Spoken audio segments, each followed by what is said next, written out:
내가 쓴 달랑베르의 편지는 커다란 성공을 거두었다. 내 책은 어느 것이나 다 성공했었지만 이번 성공은 내게 있어서 더 한층 유익한 것이었다.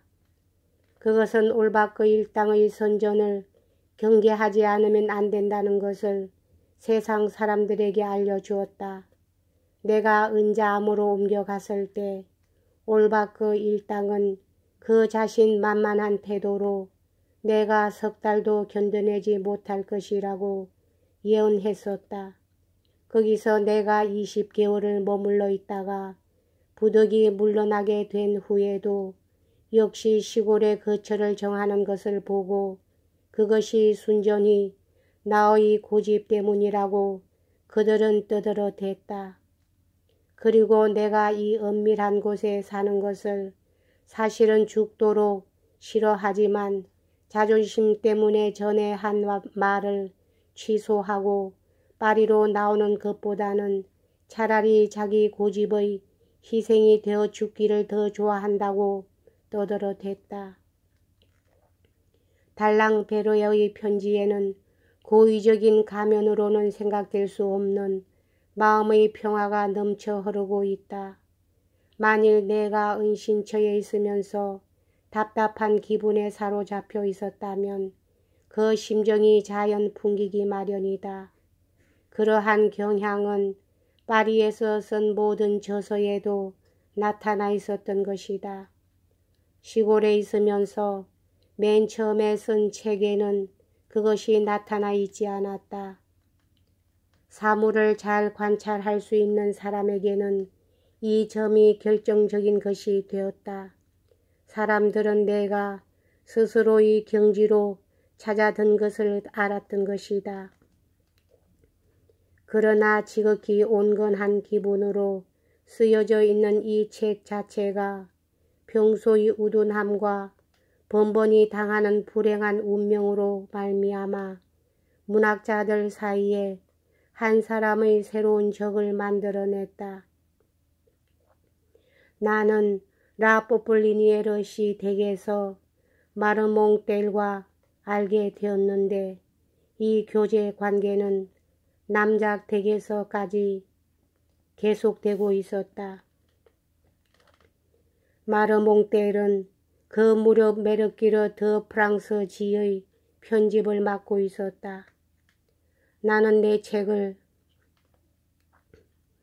잡지 편집자에게는 기정하지 않는 것을 자랑으로 알고 있었으나 이번 책만은 그에게 보내고 싶었고 그것도 메르키르에 소개받기 위해 잡지의 편집자로서의 그에게 보냈다는 오해를 받지 않으려고 그 책에 메르키르 편집인에게라고 쓰지 않고 마르몽텔 씨에게라고 써주었다.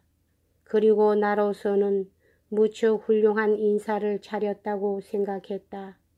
그런데 그것을 그는 심한 신뢰로 받아들였다. 그리하여 화해될 수 없는 나의 적이 되었다. 그는 내가 보낸 편지에 대해 정중한 답장을 주었으나 거기에는 쉽게 알아볼 수 있는 원한이 깃들어 있었다.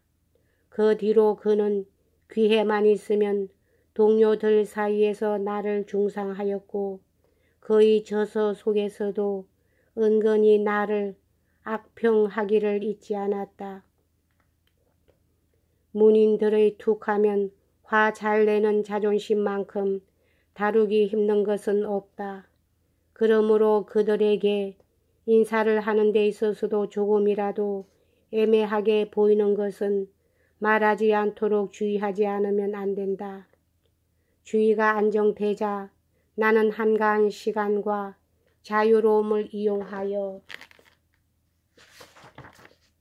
쉴 새 없이 다시 일을 시작했다. 그 해 겨울 나는 진리를 탈고해서 레이에게 보냈다. 그는 이듬해 그것을 인쇄했다. 그런데 여기에는 대단치는 않으나 꽤 불쾌한 방해가 있어서 일시 중단된 일이 있었다. 나는 오페라 극장에서 새로 마을의 점장이의 재상연을 준비하고 있다는 것을 들었다. 나는 그곳 사람들이 내 것을 저희 것인 양 취급하고 있는 것을 보고 분개했다. 나는 전에 아르장숑 씨에게 보냈다가 회답도 받지 못했던 각서를 꺼내서 손질을 한 다음 저네브 공화국 변리공사 셀롱 씨를 통해 그가 맡기로 한 편지와 함께 아르장숑 씨와 후임으로 오페라 극장 관리를 맡고 있는 생플로랑땡 백작에게 보내게 했다. 생플로랑땡 씨는 회답을 약속했는데도 전혀 그것을 실천하지 않았다. 그런 경위를 디클로에게 써서 보냈더니 그는 뻗디 비올롱들에게 이야기했다. 그러자 그들은 내 오페라 저작권을 전대로 해주겠다는 것이 아니라 이제 내게는 소용도 없는 입장권을 전대로 받아주겠다고 말해왔다. 어디를 가나 올바른 해결을 바랄 수 없는 것을 안 나는 그걸 단념하고 말았다. 그리하여 오페라 극장 경영자는 내 항의에 대답도 귀를 기울이고도 않고 어떤 면으로 보나 내 것인 마을의 점장의 저작권을 여전히 제 것인 양 취급하며 그것으로 이익을 얻고 있었다. 포악한 친구들의 사설을 끊어버린 뒤로 나는 꽤 평탄하고 조용한 생활을 보내고 있었다. 지나치게 강렬한 애착의 매력은 잃고 말았지만 동시에 그 무거운 쇠사슬로부터 자유의 몸이 되었다. 어디까지나 내 운명을 쥐고 흔들려는 친구들, 내 생각이 어떻든 저희 멋대로 은혜에 나를 굴종시키려는 친구들, 그런 보호자연하는 친구들이 싫어진 나는 앞으로는 자유를 해치는 일이 없이 삶의 기쁨이 될 수 있는 그리고 평등한 신분의 기초를 두는 단순한 인간끼리의 호의적인 교제만을 하기로 결심했다.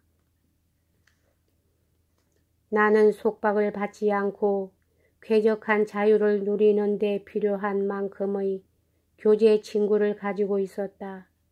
그런 생활을 시작하게 되자 나는 그것이 내 나이에 알맞은 생활이며 지금까지 내가 휩쓸려 들어갈 뻔했던 사나운 폭풍이나 혼란이나 갖가지 재앙으로부터 멀리 떨어져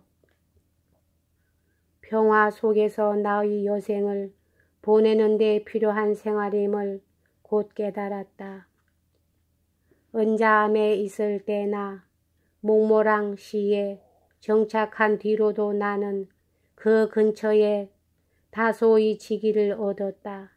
그들은 내게 있어 재미있는 사람들이었고 조금도 나를 속박하지 않았다.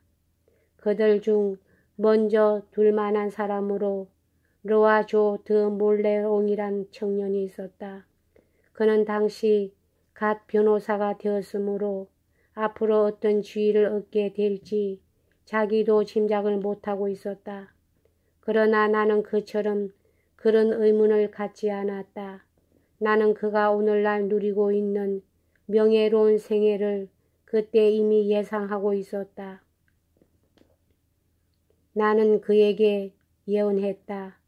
사건의 선택을 엄밀히 하고 오로지 정의와 도덕을 위해서만 변호한다면 그의 재능은 숭고한 감정에 의해 높여질 것이며 재능 있는 최고 변호사들과 어깨를 나란히 할 수 있을 것이라고. 그는 나의 충고를 따랐다. 필경 그렇게 되리라는 것을 나는 알았다. 그의 브루투시를 위한 변호는 데모스테네스의 웅변에 필적할 만했다. 그는 해마다 은자암에서 1킬로쯤 떨어진 생보리스의 모친의 소유인 몰래옹 영지에 휴가를 보내러 오곤 했다. 이 고장은 옛날 저 위대한 보시에가 살고 있던 곳이다. 이와 같이 영지의 주인이 바뀌는 것을 보면 귀족이란 그 지위를 유지해 나가기가 어렵다는 것을 알 수 있다. 같은 생보리스의 마을에 나는 책방 주인인 계랭을 알게 되었다. 그는 유능하고 교양이 있고 친절하며 그 방면에서는 1급으로 손꼽히는 사람이었다. 그는 나에게 암스텔담의 책방 주인이며 그와 편지 내왕도 있고 친구인 장 네옴을 소개해 주었다. 그가 후에 에밀을 출판한 사람이다. 여기까지 하겠습니다.